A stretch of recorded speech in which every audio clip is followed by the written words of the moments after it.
Itu untuk saya setidaknya refleksinya. Gitu ya. Nah, kaitannya dengan ibadah juga bisa kita arahkan ke arah di situ. Sholat kita itu semakin juga kuat, insya Allah badan kita juga makin makin kuat. Ya. Termasuk Al-Quran ini Allah hadirkan sebagai apa? Wasifa'ul linnas. Dia menjadi obat ya bagi kita semua. Good. Nah, ini diantaranya dari fungsi Al-Quran sebagai obat, petunjuk jalan yang lurus, menjelaskan persoalan umat. Kita kadang sering kali menjadi bertengkar karena kurang paham terhadap Al-Quran, dan kita sendiri tidak paham bagaimana, maaf nanti tidak bahasa di akhir kuliah juga tentang bid'ah. Apa itu masalahnya bid'ah? Apa itu masalahnya? Kenapa kemudian sering kali kita mengkafirkan orang lain? Itu karena barangkali kurangnya ilmu kita. Sedikit-sedikit bilang kamu kafir, kamu nggak Islami, kamu nggak apa namanya, nggak soleh dan lain sebagainya. Karena kurangnya ilmu. Padahal Al-Quran memberikan tuntunan penjelasan yang luar biasa. Ya, baik. Nah, ini beberapa kedudukan. Sebenarnya saya mentargetkan pagi ini ada juga sampai ijtihad, tapi nampaknya agak terbatas ya. Penjelasannya harus panjang lebar. Kita wal akhbar, berita kabar, kita hukum, kita hukmi was syariah. Kalau teman-teman yang di sini nanti bisa dicek sendiri di surah Al-Maidah, Al-Kitabul Jihad.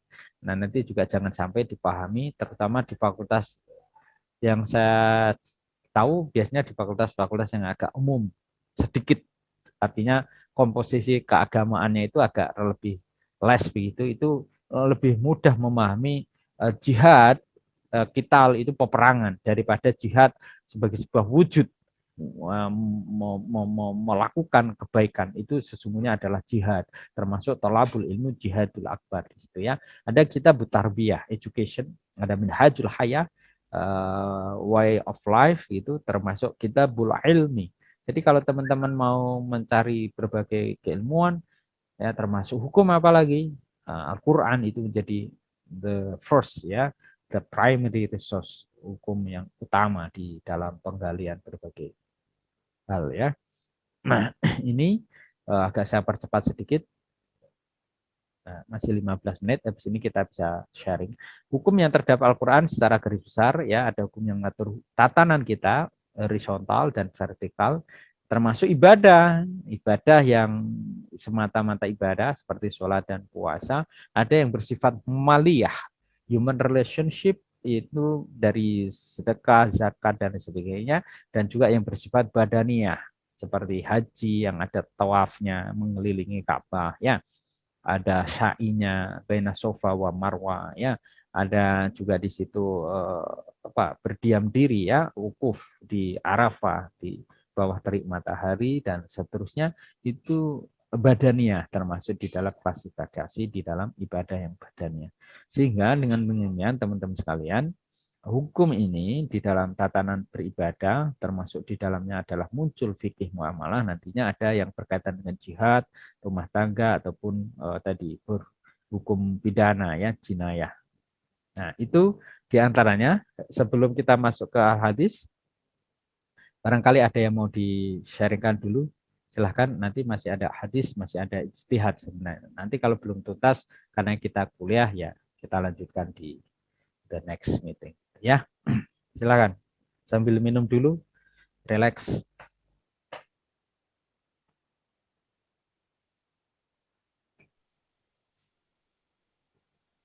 Ada? Mas Ragil, ya sambil saya sapa ya, Mas Mahendra, Mbak Ade, ya. Oke, sini supaya saya turut mendoakan ya, sehat selalu Mas Gilang, Mas Bima, Mbak Era, Mas Yoga, Mbak Anggi, oke, Mas Diko ya. Assalamualaikum.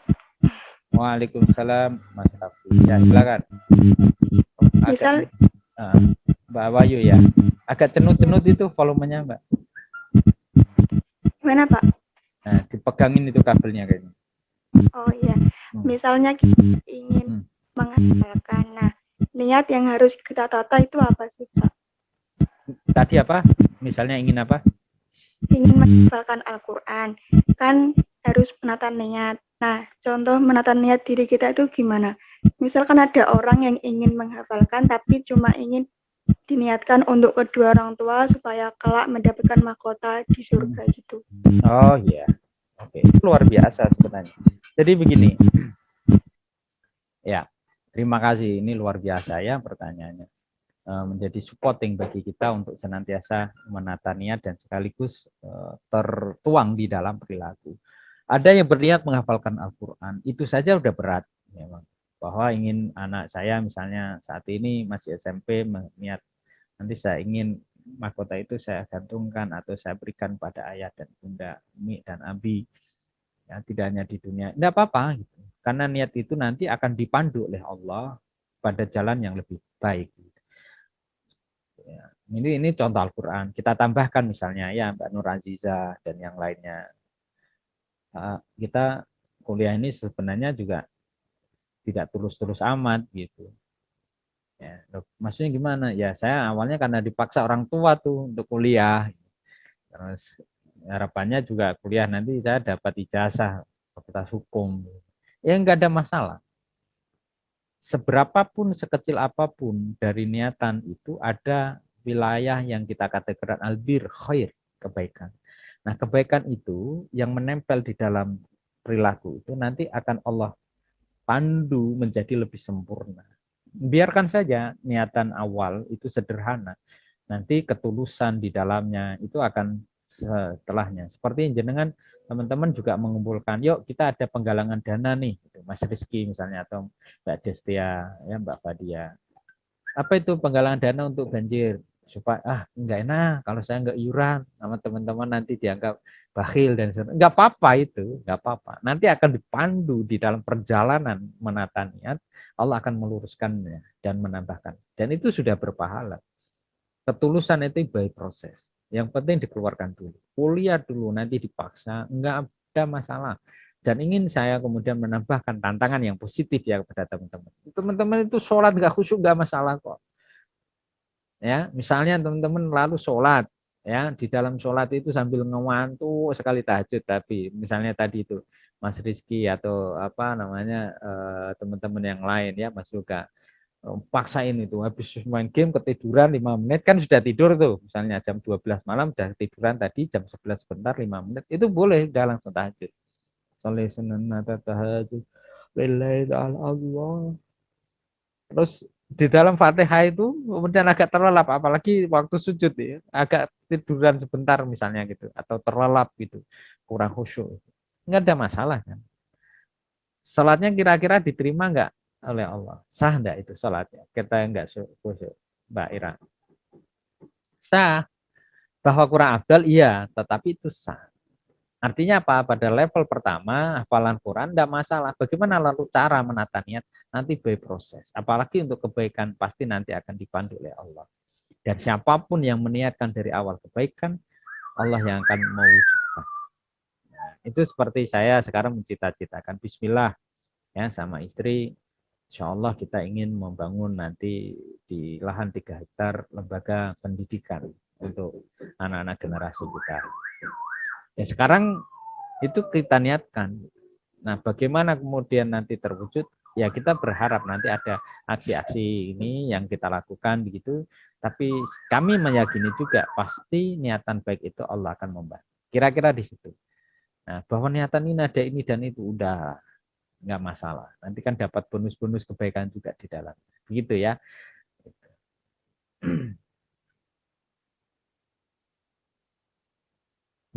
Ada lagi? Teman karet. Ada teman lagi. Ada? Kalau belum ada, saya lanjutkan. Nanti kita jam 8.30 ya. Harus sampai tuntas ke 40 apa. Ya ada 15 menit. 13 menitan. Baik, saya lanjutkan sebentar. Nanti kalau ada langsung di ini ya, di mood sendiri, unmute sendiri nanti disampaikan apa.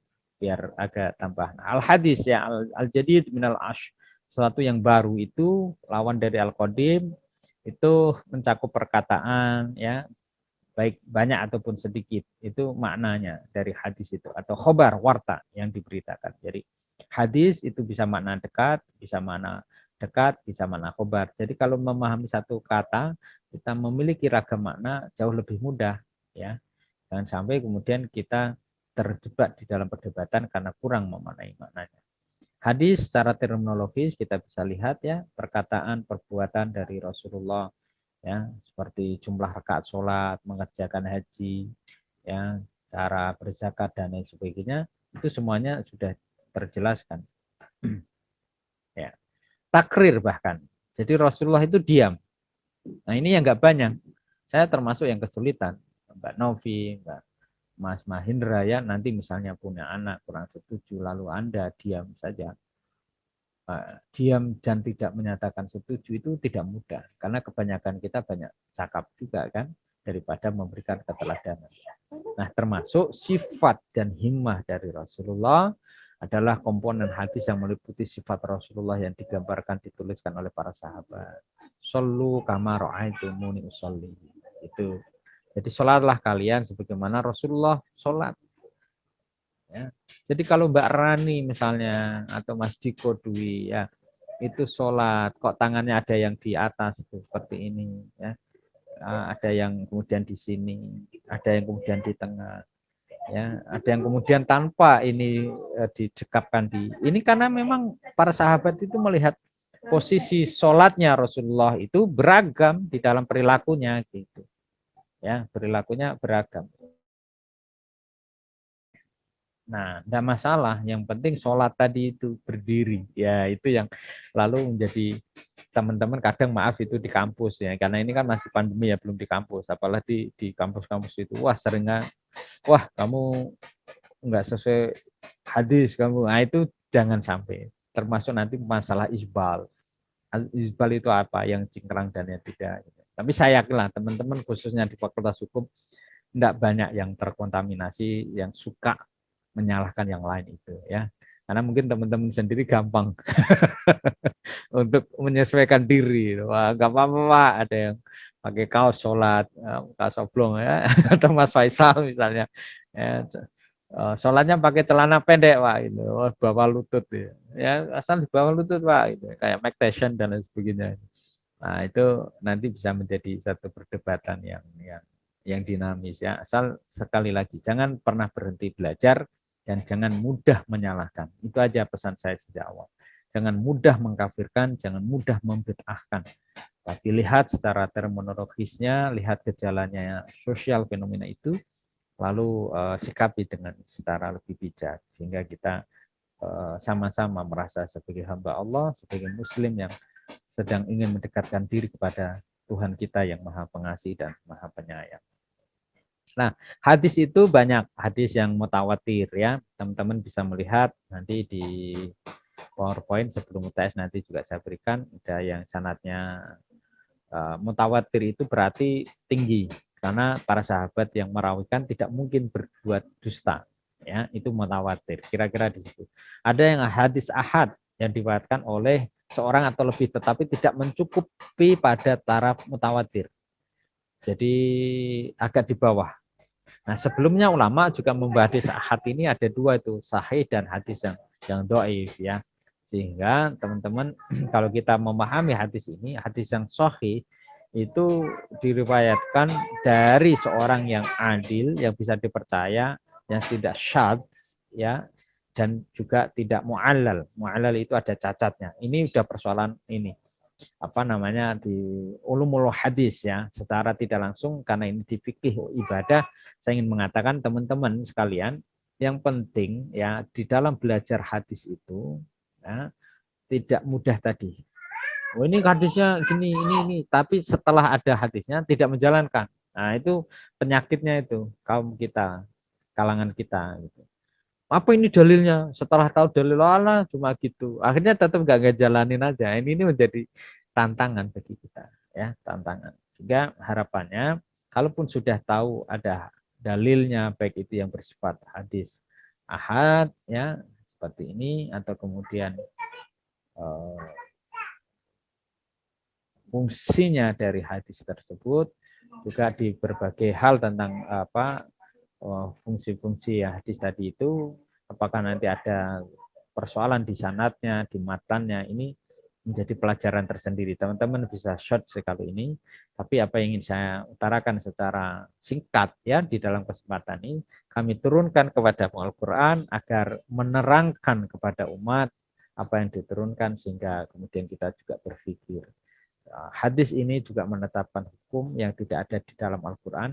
Tapi sekali lagi nanti setelah adanya hadis ya, nanti ada lagi hukum yang bersifat dari ijtihad ijma ulama. Seperti ciri misalnya, saya tanya misalnya Mas Bima, apakah burung elang itu ada di Al-Quran atau tidak keharamannya? Hurrimat alaikumul hinzir, ya, diharamkan bagi kita babi, celeng dan sebagainya. Tapi kan tidak lalu dijelaskan itu semua hewan-hewan, ya. Nah, ini kan apakah yang misalnya Mas Bima tadi, apa yang Anda lakukan, kita lakukan ketika di dalam Al-Quran tidak ada. Melihatnya kemana hukum itu? Hadis kan? Kalau hadis kemudian tidak ada, contoh misalnya jual beli online, nanti di fikih muamalah, mencari hukumnya kemana? Di semua ulama. Ya.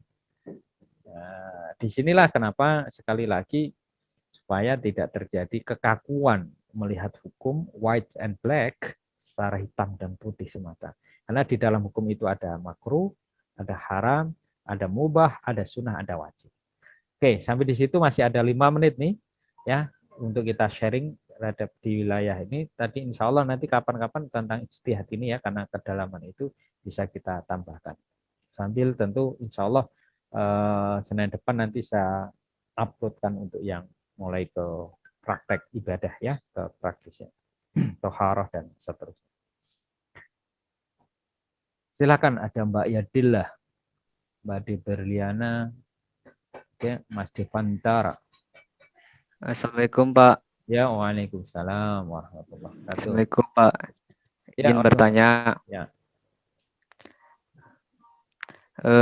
Pada tahiyat akhir ya Pak, pada ketika saya sholat di masjid, itu saya sering Pak ngelihat ada tangan seseorang tuh ketika tahiyat akhir tuh gerak-gerak gini Pak gitu. Sedangkan dalam pertemuan sebelumnya Bapak menjelaskan bahwa kalau misalkan gerak lebih dari 2 kali, itu dapat membatalkan sholatnya gitu Pak. Itu Jadi bagaimana gerakin Pak di sini Pak? sendirian atau sama orang lain tuh? Enggak, guyon. Enggak aja gitu Pak, gerak-gerak gini Pak. Gitu, ya, Pak. gerak-gerak. Kira-kira pernah nanya enggak sama orangnya itu? Kenapa digerak-gerakin kayak begini? Apa malaikatnya enggak tahu Tuhan itu satu? Kalau misalkan nanya ya batal ya. Takutnya tersinggung gitu loh Pak. Oh iya, tersinggung. Iya, takutnya tersinggung kalau nanya langsung gitu. Ya, padahal malaikat enggak pernah jawab juga ya. Baik, ada lagi? Mas Faisal, Mas Rizky, Ahmad Far, Ian, ya Fahrian. Tambahan lagi, kalau ada tanya nanti sekalian saya jawab. Mas Raffi Yusnia Salim. Wah, kayak putranya Ahmad Dhani, rambutnya Ahmad Dhani muda ya. Oke, ada lagi? Enggak? Ya, saya jawab dulu ya, atau kita sharing dulu tadi ya. Ya, Mas Raffi, silahkan. Enggak? Oh, enggak jadi. Kuning-kuning. Ya, jadi kalau kita tadi pertanyaan atau kita sharing dari Mas Ali tadi, ya, bagaimana dengan yang tangan begini? Nah, ini sama dengan seperti ini, Mas. Ini kalau jenengan kita, ini saya agak berdiri ya, biar kelihatan. Misalnya saya sholat begini, nah, lihat saya zoom aja di tangan, remove sebentar ya, itu nggak batal ini. Jadi ini misalnya tangan saya, kita di tengah. Kalau yang wasatiyah, yang tengah itu kan di tengah sini ya. Nah di sini. Kalau kita begini nih, jari coba lihat, jari saya gerak-gerak begini, ini nggak batal nih. Kenapa? Karena jari di sini ini bukan bagian yang kemudian sebagaimana lengan kita. Misalnya kita begini. Nah ini batal. Ini karena dia sudah dianggap bagian yang keluar dari jari. Tapi memang jari ini ada kekhususan. Jadi jenengan begini-begini ini tidak batal. Atau gini. Jadi kalau jenengan itu mau ngukur gatal, itu tempelin begini. Nah yang ngukur begini jari. Jadi ini kalau lebih dari 3 kali itu tidak batal. Tapi kalau jenengan ukurnya begini, ini gerakan namanya. Jadi kalau yang di sini ini enggak gerakan di jari. Nah, seperti ini ya boleh Anda begini, gerak-gerak begini, boleh diam. Kalau saya memilih diam, karena itu lebih menenangkan dan tidak mengganggu teman sholat di samping. Ini ada lagi ini, gitu, yang mengganggu khusyuan tuh. Ya, tapi yang penting begini itu, ya jangan begini, alu, nah itu mengganggu khusyuan. Itu kan sudah kembali pada ranah kita. Tapi sekali lagi begini ini tidak batalin itu gerakan. Ini tidak, ya. Itu masalah. Nah, bagaimana dengan gerakan kepala? Enggak batal kita begini. Ya. Melangkah itu 2 langkah tidak batal. Jadi misalnya imamnya batal, lalu ditepuk tuh dari belakang, atau kemudian imamnya keluar dari ruang samping, maka seorang makmum dari belakangnya melangkah 2 kali. Jangan melangkah 3 kali. Kalau mau kemudian nanti lebih dari 3 kali, misalnya gitu ya, dari belakangnya itu nggak merasa nyaman untuk itu, untuk ngimamin, maka dibutuhkan lagi dari imam gitu yang 3 meteran dari samping kanan atau kiri. Nah itu caranya dia maju, kalau lebih dari 3 kali, misalnya 5 kali, dia berhenti dulu, sehingga tidak dikategorikan lebih dari 3 kali. Berhenti dulu baru kemudian melakukan. Dan dengan kalau misalnya kalau sambil baca Al-Quran misalnya ya, ini misalnya Al-Qur'annya di sini. Ini kita masukkan saku nih. Gitu. Nah, kalau kemudian ingin di dalam sholat juga membaca Al-Quran, kan ini di saku. Ya, kita keluarkan begini kan sudah ada ininya kan, sudah ada ininya. Jadi bukan kemudian Qurannya digini 1, terus 2, terus di lembar cari begini. Nah, nanti batal. Ya, tapi sudah dari mulai di saku ini sudah ada batasannya, ambil 1, terus 2 buka. Nah, ini 2 gerakan. Nah, itu tidak membatalkan. Jadi kalau teman-teman ingin sekaligus di dalam sholat, itu membaca Al-Qur'annya, dan itu lebih lama biasanya. Salah satu cara kita sholat lebih nyaman berlama-lama itu dengan bacaan yang, kalau tidak hafal Pak, maka caranya tadi ambil Quran kecil, taruh di saku, nanti keluarkan, kemudian kita baca. Yang satu tetap sedekap di dalam dada kita. Bismillahirrahmanirrahim. Innalladzina ja'u bil ifki usbatun minkum la tahsabuhu syarran lakum bal huwa khairun lakum likulli imri'in minhum maktasaba minal ism walladzi tawalla kibrahu minkum lahu 'adzabun 'adzim. Bisa 1 lembar begini. Nanti rakaat yang kedua kita ini, dan rata-rata sholat kita kan 2 rakaat yang bacaan, sehingga kita dalam satu sholat itu bisa 1 halaman begini. Kalau kita 2 rakaat kan bisa 1 lembar. Dan juz yang Al-Quran hafalan itu mesti di sini 1 juz itu ada 20 halaman atau 10 lembar. Kalau kita tahajud itu ada 12 rakaat, maka kita bisa khataman 1 juz dalam sholat sunnah kita. Apalagi kalau kemudian kita bagi di subuh dan selanjutnya. Dan kadang saya berpikiran di masjid-masjid itu, kalau imam yang memang tidak hafal Al-Quran, ditaruh aja standing yang tempat Al-Quran begitu, sehingga bacaannya jauh lebih bisa leluasa daripada kuliah kafirun bersama kul gitu ya. Baik, terima kasih teman-teman sekalian ya, Mas Rizky dan lainnya kayaknya sudah mulai dipanggil kopinya, teh-tehnya, ya. Bagi yang nggak puasa, Pak ini puasa enggak? Ya nggak usah puasa dulu, enggak apa-apa ya, puasa sunat, karena insya Allah sebulanan lagi sudah mau Ramadan ya. Jadi nanti Ramadan yang digiatin. Begitu, terima kasih sekali teman-teman sekalian. Insya Allah mudah-mudahan terberkahi semuanya ya, termudahkan, dan juga Allah kasih segala tambahan anugerah ya, rezeki untuk teman-teman semuanya, kita semua, saya juga kesehatan lahir batin, mendapatkan ya pencerahan yang jauh lebih baik lagi. Terima kasih, saya kurang lebihnya mohon maaf ya. Insya Allah next week by movie ulasan yang kita bisa sharingkan. nanti itu yang diresum. Jadi satu semester tidak semua 7 materi itu diresum, hanya yang melalui movie. Karena yang melalui Zoom langsung ini kan kita bisa langsung sharing. Tapi kalau yang diresum tadi yang melalui video seperti gimana semester yang kemarin ya, insya Allah nanti itu sekaligus untuk penggantinya UTS. Dan jangan lupa untuk absen karena itu menjadi bagian ya untuk teman-teman terdokumentasikan baik di perkuliahan saya ataupun itu yang dikirimkan ke negara di masa pandemi seperti sekarang. Terima kasih, kita tutup dengan bacaan hamdalah. Alhamdulillahirabbil alamin.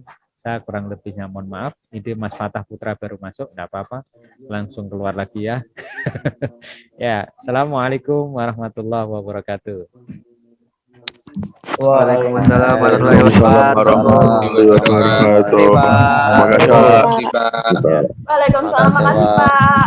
Iya, ya, suaranya kenceng. Habis sarapan kayaknya ya. Apa tuh?